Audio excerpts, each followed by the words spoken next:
कि सुकन्या सुबह उठते ही आंखें मलते हुए अपनी माँ के पास गई। उसकी माँ माया सोफे पर बैठकर टीवी देख रही थी। मम्मी, मुझे मैगी खानी है।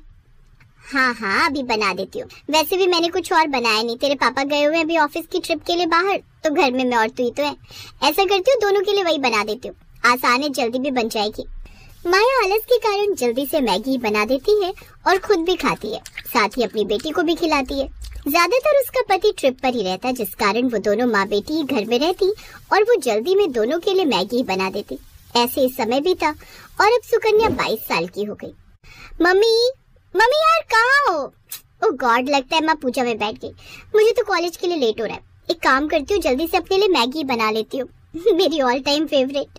सुकन्या रसोई में जाकर मैगी बनाने लगती है, लेकिन मैगी बनाते वक्त वो कुछ सब्जियां भी उसमें ऐड करने लगती है और सब्जी काटते हुए उसकी उंगली कट जाती है। आउच! Mummy, mummy! उसकी आवाज सुनकर जल्दी से पूजा खत्म कर उसकी माँ माया बाहर आती है। अरे ये क्या, काट ली ना उंगली, ध्यान से काम नहीं कर सकती, रुक मैं अभी पट्टी लगा लेती हूँ। सुकन्या की माँ उसकी उंगली में पट्टी लगाती है, जिसके बाद वो उसे मैगी बना कर देती है। सुकन्या अपने माता पिता की इकलौती बेटी थी, इसलिए वो उससे ज्यादा रसोई का काम नहीं लेते थे, इसलिए सुकन्या को भी मैगी के अलावा कुछ और बनाना आता ही नहीं था।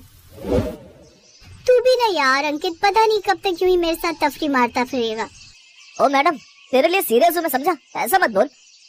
तो फिर क्यों नहीं आता मेरे घर मेरा हाथ मांगने? मैडम ऐसा है ना, पहले पढ़ाई पूरी कर लो और मेरी नौकरी लगने दो, तभी तो आ पाऊंगा ना। ऐसे ही समय बीतता है और अंकित की अच्छी नौकरी लग जाती है। वो मैगी बनाने वाली कंपनी में मैनेजर की पोस्ट पर लग जाता है। फिर वो अपने घर पर अंकिता के बारे में बात करता है और दोनों के परिवार वाले आपस में मिलते हैं। देखिए बहन जी, ये मेरी इकलौती बेटी है, बड़े ही प्यार से पाला है मैंने इसे, तो इसका अच्छे से ध्यान रखिएगा। आप चिंता मत कीजिए बहन जी, हम बहू नहीं बेटी ले जा रहे हैं। कुछ महीने बाद उन दोनों की शादी हो जाती है। एक दिन, बहू जल्दी से मेरे लिए चाय बना दे, रोज तो अपने हाथों की पीती थी, आज से बहू के हाथों की पी लेती हूँ। जी माँ जी, मैं बस अभी बना कर लाई। सुकन्या जल्दी से रसोई में जाती है और चाय बना कर ले आती है। पीकर बताइए ना माँ जी कैसी बनी है। अरे रुक तो जा, गरम गरम पी लूं क्या, बहू है तू मेरी, ऑर्डर ना कर। सच्ची कहते हैं लोग, ये सास तो सास ही होती है। आय हाय बहू, ये चाय बनाई है या काढ़ा, इतनी पत्ती कौन डालता है इसमें? इसे पीकर तो सर दर्द और बढ़ गया मेरा। तेरी माँ ने तुझे चाय बनाना भी नहीं सिखाया क्या? वो माँ जी, मैंने पहली बार बनाई है ना, इसलिए। कोई बात नहीं, मैं सीख जाऊंगी। उफ, पता नहीं क्या होगा आजकल की लड़कियों का, बताओ चाय तक बनानी नहीं आती। ओ मैडम, तू उसे क्या बोल रही है, तुझे खुद कौन सी आती है? ये सुनकर सुकन्या मुस्कुराने लगती है और ननद पैर पटक कर अंदर कमरे में चली जाती है। कुछ देर बाद सुकन्या सबके लिए नाश्ता बना कर ले आती है। वो सभी खाने की टेबल पर बैठते हैं तो सामने मैगी देख हैरान रह जाते हैं। बहू ये क्या है? सॉरी माँ जी, वो मुझे खाना। वही तो पूछ रही हूँ, तुझे कैसे पता चला कि हम सबको खाने में मैगी पसंद है? जानती है कोई दिन ऐसा नहीं होता जिस दिन हम मैगी ना खाएं, लेकिन मुझे सब्जियों वाली मैगी पसंद है और मुझे स्पाइसी वाली। और सुकन्या मुझे अनियन वाली। तुम जानती हो ना, मैंने तो मैगी की कंपनी इसीलिए ज्वाइन की है क्योंकि इसकी वजह से मुझे अच्छी खासी मैगी घर लाने को मिल जाती है। मैं तो रोज वहाँ से 50 पैकेट मैगी अपनी गाड़ी में छुपा कर ले आता हूँ। हाँ अंकित, मैगी से इतना प्यार की उसके लिए चोरी भी, वेरी बैड। खैर, मुझे लगा था मैं ही मैगी की दीवानी हूँ, लेकिन तुम सब भी मैगी के कोई कम दीवाने नहीं हो। अगर मैगी वालों का बस चले ना तो हम सबको अपनी मैगी का फैमिली एम्बेसडर बना ले। सुकन्या खुश हो जाती है। अब वो सुबह शाम सबके लिए मैगी बनाती है। आज मैंने सबके लिए मसाला और जीरा मैगी बनाई है और भाभी कल पनीर मैगी। हाँ हाँ, अब तुम सब फिक्र मत करो, अब मैं आ गई हूँ ना, तो अब तुम सब सुबह शाम बस मैगी खाओ। अब सभी घर वाले सुबह शाम बस मैगी खाते, यहाँ तक कि अगर कोई मेहमान भी आता तो उसे भी वही बनाकर खिलाते, जिस कारण मेहमान भी उनके घर आने से डरते। अरे ये क्या अंकित की माँ, ये बहू क्या पका कर ले आई, मैगी? हाँ आपको पता है, इसे भी हमारी तरह इसका बड़ा ही शौक है। सत्यानाश, सोचा था बहू आ गई है अब तो कुछ अच्छा खाने को मिलेगा, लेकिन नहीं, ये मुई भी बस ये केचुआ खाना ही जानती है। नहीं रहना मुझे यहाँ, मैं आज ही वापस जा रही हूँ, नहीं तो तुम लोग तो मुझे ये मैदा खिला खिला कर ही मार डालोगे। बुआ बिना देर के वहाँ से चली जाती है, लेकिन इन सब से उन सबको कोई फर्क नहीं पड़ता। इधर अभी भी वो सब मैगी खाना जारी रखते हैं। ऐसे ही समय बीतता है और एक दिन पता चलता है कि सुकन्या गर्भवती है। सच में मैं यानी कि पापा बनने वाला है। Wow, thank you so much जो तुमने मुझे इतनी अच्छी खुशखबरी सुनाई। You are the best. और मैं दादी। बहू अब तू खुद का ध्यान रखना, घर के काम के लिए हम काम वाली लगवा लेंगे और खाने की तो कोई टेंशन ही नहीं है। मैगी तो खानी है सुबह शाम, वो तो हम में से कोई भी बना लेगा। नन्हे मेहमान के आने से घर में सब खुश थे। ऐसे 2 महीने बीत गए। घर में सभी सुकन्या का खूब ख्याल रखते, लेकिन उनमें एक ही बुरी आदत थी कि वो अभी भी मैगी खाना नहीं छोड़ते। और फिर एक रोज माँ जी जल्दी आइए, शालू शालू। माँ ये तो भाभी की आवाज है, चलो जल्दी। वो दोनों उसके कमरे में जाते हैं जहाँ वो पेट पकड़कर बैठी हुई थी। क्या हुआ बहू? माँ जी पेट में दर्द हो रहा है और ब्लीडिंग भी। क्या? हे भगवान शालू, तू जल्दी से कैब बुक कर, इसे अस्पताल ले जाना होगा और अपने भाई को भी फोन कर दे। शालू जल्दी से गाड़ी बुक करती है, साथ ही अंकित को भी अस्पताल पहुंचने को कहती है। कुछ देर बाद वो अस्पताल पहुंचते हैं। चेकअप के बाद आई एम सॉरी, लेकिन ज्यादा मैगी खाने की वजह से बच्चे के अंदर भी वही गया जिस कारण उसकी मौत हो गई। सुकन्या की बॉडी में भी मैदा खाकर वो इम्यूनिटी नहीं है कि बच्चा सरवाइव कर पाता। इसे तो इस वक्त फ्रूट्स और हरी हरी सब्जियां खानी चाहिए थी। आप जानते हैं ज्यादा मैगी या मैदा खाने की वजह से हमारी बॉडी को कितना नुकसान होता है, और ये मैदा हमारी आंतों में चिपक जाता है। इसीलिए महीने में 1-2 बार खाने में कोई बुराई नहीं, लेकिन रोज खाना ये आप सबकी सेहत के लिए भी खतरनाक हो सकता है। क्या मेरा बच्चा? नहीं डॉक्टर, ऐसा नहीं हो सकता। खुद को संभाल बेटा। सुकन्या को जब ये बात पता चली वो तो जैसे खामोशी हो गई। मैगी खाने की सजा उसे ऐसी मिलेगी उसने कभी नहीं सोचा था। उस दिन के बाद पूरे परिवार ने मैगी खाना छोड़ दिया। अब वो सब हरी सब्जियां और रोटी ही खाते। अंकुर ने भी मैगी लाना बंद कर दिया। ऐसे ही कुछ महीने बीत गए और अब सुकन्या फिर से प्रेग्नेंट हुई, लेकिन इस बार वो कोई रिस्क नहीं लेना चाहती थी, इसलिए उसने खुद का अच्छे से ध्यान रखा। साथ ही ससुराल वालों ने भी उसका खूब ध्यान रखा और हेल्दी चीजें खाने का नतीजा ये हुआ कि उसने एक साथ 2 जुड़वा बेटा बेटी को जन्म दिया। अब उनका परिवार पूरा हुआ और अब वो सब साथ में खुशी खुशी रहने लगे।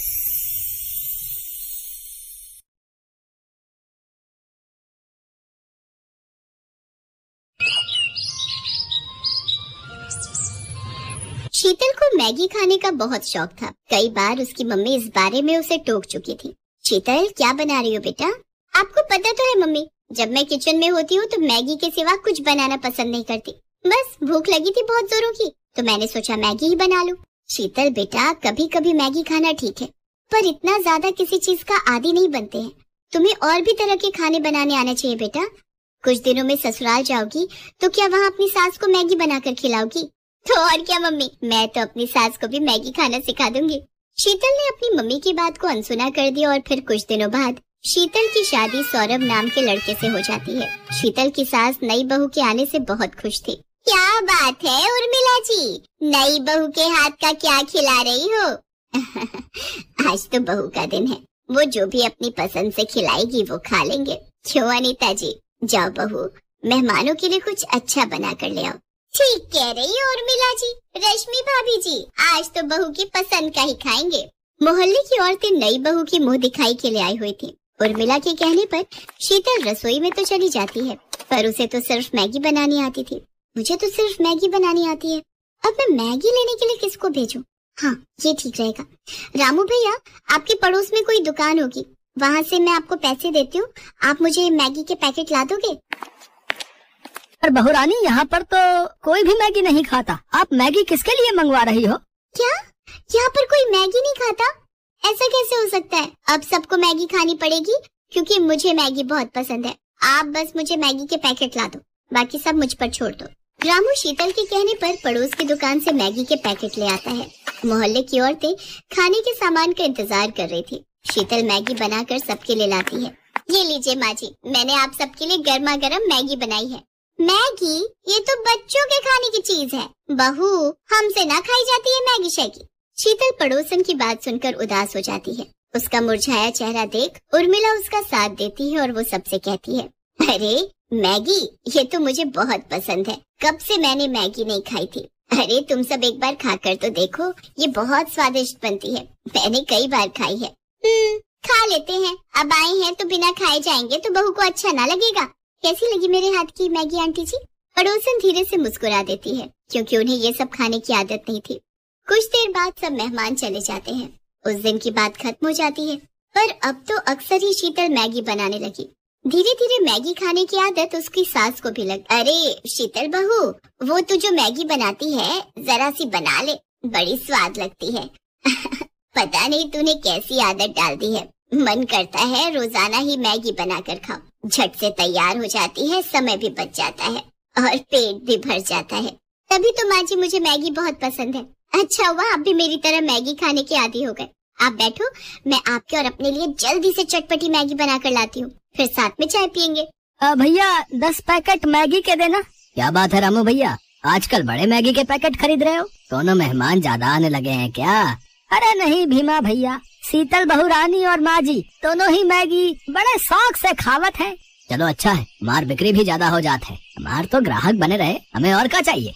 उर्मिला और शीतल की मैगी खाने की आदत दिन पर दिन बढ़ती जा रही थी और ये देखकर सौरभ और उसके पापा भी गुस्सा करने लगे। पापा, इन दोनों की मैगी खाने की आदत कितनी बढ़ गई है। क्या करें बेटा, दोनों ही नहीं समझती हैं। जब देखो तब घर में मैगी बनती रहती है, बस हो गया।